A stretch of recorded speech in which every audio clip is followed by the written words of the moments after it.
Hola, mi nombre es Ana Carmen Rosas Ruiz y soy perteneciente a la Facultad de Derecho de UADC y hoy les vengo a hablar un poco de la cultura precolonial. Esta cultura, más que nada, vamos a centrarnos en la parte del derecho, el derecho en la historia precolonial. ¿Cómo surgió el derecho? El derecho surgió a un conjunto de leyes formales establecidas por la cédula real. Estas se establecieron y se dictaron para el gobierno de las Indias. Cuando pasa esto, este derecho se consideraba un poco primitivo por el hecho de que no estaba prescrito como tal. El derecho aquí se daba como un fenómeno social por el desarrollo humano. Esto quería decir que era más que nada constitucionario. Era un derecho, por así decirlo, que se dictaba simplemente por cómo se comportaban los individuos de las tribus y todo este tipo de cosas. Más que nada, por así decirlo, no se preestablecía, no se escribía como en otras culturas, en otro tipo de épocas, simplemente se existía y ya. Como todo este tipo de cosas existe, por así decirlo, él tuvo que ver conquista. ¿Conquista de quiénes? Empezaron, por así decirlo, con la Triple Alianza. ¿Quién era la Triple Alianza? Ah, pues eran los reinos de México, Texcoco y Tacuba. Ahorita profundizaré un poco este tema.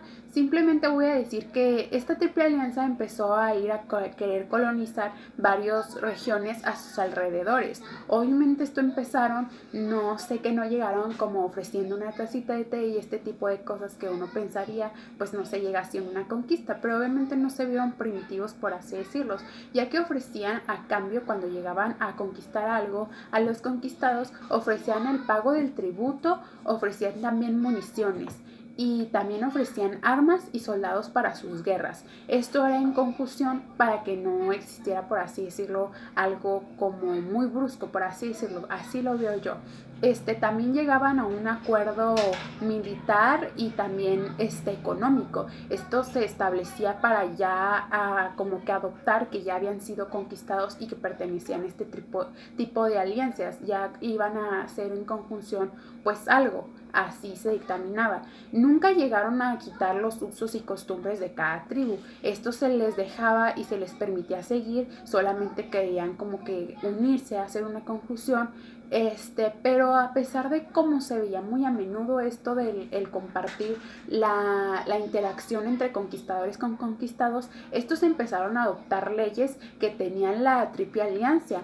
Entonces por eso se empieza a ver como que todo este conjunto, el choque y el fenómeno cultural que tenía cada una de las tribus en conjunción. Por eso se dio todo esto, mas nunca se obligó a cambiar el uso y costumbres de cada tribu.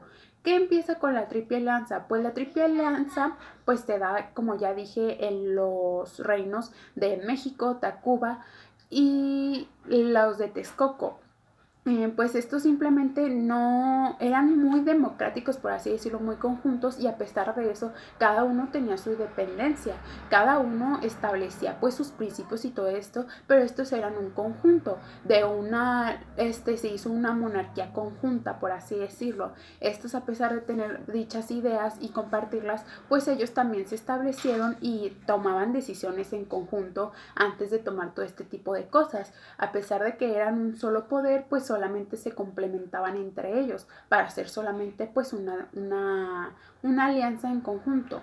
Estos también se establecieron y dieron inicio a otro tipo de cosas. Nosotros también no solamente antes teníamos este tipo de cosas, nosotros ya teníamos nociones de lo que venía haciendo los tribunales, cómo era en conjunto todo el tipo de tribunales, la organización de tribunales. Nosotros ya teníamos nociones de lo que eran los jueces. Los jueces y la parte sacerdotal tomaron un principio muy estrecho con lo que era la cabecilla. Como todo debe de haber una cabecilla, y en este conjunto era el ratón o el rey, quien era el poder absoluto y nadie podía juzgarlo ni criticarlo, por así decirlo. Tenía en conjunto a los jueces que hacían su participación, como tenían sus poderes, sus facultades administrativas, tanto sus facultades en el ámbito de tomar apelaciones en fallos, pues sí, o sea, como civiles y penales de cada una de las tribus en concreto. Estos eran por alrededor de tribus de 3 a 4 jueces, y que estos jueces pues se les daba el derecho. Y uno pensaría que no era un poder democrático, como ya mencioné, pues como le escogía el rey, pero simplemente también lo que él, por así decirlo, él lo aprobaba, más los quien lo ponían al mando, por así decirlo, había un tipo de democracia entre las tribus y entre este juez. Este juez era escogido porque debía de saber todos los aspectos civiles y penales que vivía la tribu, o sea, debía de conocer a raíz todo lo que se vivía en una tribu, todo lo que se vivía en este conjunto y pues obviamente pues conocer todo este tipo de cosas. Ellos lo escogían en cuanto a esto y lo daban a, por así decirlo, pero también lo vigilaban. Tenían que tener en consciente de que iba a atenderlos, entonces por eso escogían a alguien que supiera las carencias y las necesidades de cada una de las tribus. También tenemos la parte de lo que viene siendo que había una estrecha relación entre la iglesia y el Estado. Esto se daba muchísimo desde mucho tiempo y esto perduró, pero en esta época también lo vimos, ya que el sacerdote era consejero del rey. Esto se hacía, era como una mano derecha, ya que sin la opinión de la iglesia no se tomaba decisiones, no se tomaba nada a la ligera, se tenía que consultar para tomar una decisión, por así decirlo, y también estaba muy presente en todos los ámbitos sociales. ¿Cómo empieza también con lo que ya viene conjugando lo que viene siendo los tribunales? Ya mencioné que existía el Tecutli, que era el juez, por así decirlo, que ya mencioné que debe de conocer todo el tipo de problemas penales y civiles que existen en una tribu. También estaba el Tequitatloque, que era el notificador o el que realmente notificaba el tipo de citatorios que se daban en las demandas, por así decirlo. El topillo, el que efectuaba los arrestos o era una especie de guardia, por así decirlo, que se daba en este tipo de épocas. El Achacautli, el encargado de las sentencias, por así decirlo, era un verdugo que se encargaba de todo este tipo de aplicar las sentencias que aquí se daban. Por último, obviamente, y más que importante, el Tapatlanto, perdón, que era el abogado, el que simplemente, pues obviamente siempre se dedicó a abogar por su parte y todo este tipo de cosas, y abogar y exigir y todo este tipo de cuestiones que son las de que seguimos utilizando. El que pues obviamente implementaba el derecho y todo este tipo de cosas. Y, por ejemplo, en esta época vemos que había muy, por así decirlo, todo estaba muy penado, todo era muy a pena de muerte. Cualquier delito era derivado a penas de muerte, ahorcamientos, ahogamientos. Esto ya dependía de qué tan grave era y se especificaba el tipo de pena de muerte y dependiendo del crimen se dictaba un tipo de castigo, por así decirlo. Veamos que, por ejemplo, me fijé mucho que los delitos sexuales, por así decirlo, las violaciones, el estupro y el adulterio eran castigados con lapidación, que era básicamente la muerte por pedradas. Por ejemplo, en casos como el robo era muy así de esclavitud y cárcel. Cuando se estaba eso, se respetaba mucho pues el patrimonio ajeno, el patrimonio familiar, ya que el gobierno te garantizaba un par de parcelas que tú debías de trabajar para tu propia subsistencia, tu propio patrimonio y cosas así, que esto se te daba, pero debías de mantenerlo si no se te quitaba. Entonces, el robar obviamente patrimonio ajeno era pues muy penado, era obviamente que aplicaban mucho la ley del talión o también esto de ejercer cárcel. Simplemente se esclavizaba, debías tú de remunerar lo que habías robado, pero también eras exigido a que debías de ser esclavo.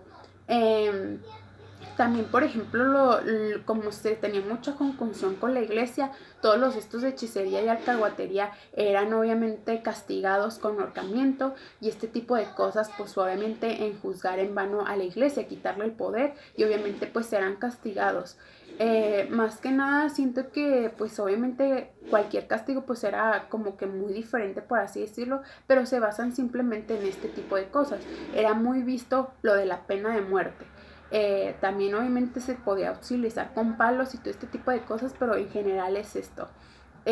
También podemos ver que pues obviamente le estoy tocando como que muy por encima porque obviamente aparte de esto tuvimos la presencia de tres culturas muy importantes que fueron la cultura maya, la cultura azteca y la cultura mexica. Y cada una pues se identificaba por su tipo de cosas, pero en general se regían por lo mismo, por tener esta conjunción con la iglesia, este tipo de castigos, este tipo de esto con diferencias, no sé, sociales, un tipo así, pero en general el derecho se conjuntaban mucho y tenían muchas particularidades iguales.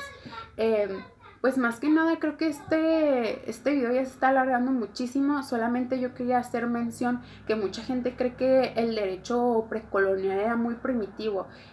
No sé, siento que la gente piensa que la colonización fue nuestra salvación, ya que pues nosotros no teníamos los principios como que muy desarrollados como esta cultura, pero ya sabemos que obviamente nosotros ya teníamos principios básicos de lo que era un tribunal, de lo que podría ser ley o no.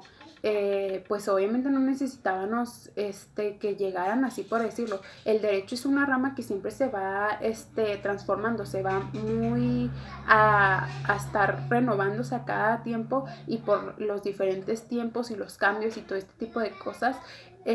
Y no, simplemente el derecho siempre lo ven así, el derecho precolonial lo ven así muy primitivo, pero la verdad es que no, era un derecho que ya tenía las bases y la división de lo que vendría siendo el derecho, más no tan implementados como lo llegaron a hacer los colonizadores, pero ya tenían unas bases muy buenas, ya teníamos lo que vendría siendo un poder ejecutivo, un poder legislativo y un poder judicial, los cuales ya impartían un tipo de leyes que se conocían y eran castigadas si no se cumplían, a alguien que demandaba un poder ejecutivo que era el rey Tlatonic, y a alguien que obviamente se encargaba de este tipo de penas y corregirlas, que vendría siendo los tipos de jueces.